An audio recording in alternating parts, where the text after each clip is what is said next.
UP वाले चले गए तो मुंबई की हालत खराब हो जाए। यूपी बिहार नहीं रहेगा तो मुंबई चलेगा। काय मुंबई तुमच्यामुळे चालते? खरं तर ही मुंबई चालते, ही मुंबई धावते, ही मुंबई कधीही थकत नाही आणि त्यामुळेच तुम्ही तुमचं राज्य, तुमचं गाव, तुमचं कुटुंब सोडून इथे येता. आणि या सगळ्यांमध्ये सगळ्यात मोलाचा वाटा आहे तो मराठी माणसाचा. कारण या मराठी माणसाने कुणालाही इथे येण्यापासून कधीही अडवलं नाही, कुणाला इथे धंदा करण्यापासून अडवलं नाही. उलट सगळ्या लोकांना या मराठी माणसाने आपलंसं करून घेतलंय. ही मुंबई श्रमिकांची आहे, ही मुंबई कष्टकऱ्यांची आहे, ही मुंबई गिरणी कामगारांची आहे, ही मुंबई डबेवाल्यांची आहे आणि ही मुंबई त्या 107 हुतात्म्यांची आहे ज्यांनी आपल्या प्राणांचं बलिदान मुंबईसाठी दिलंय.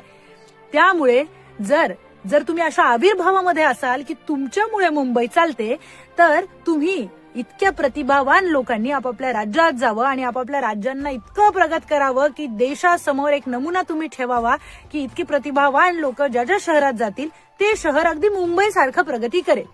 पाहूयात. जय महाराष्ट्र.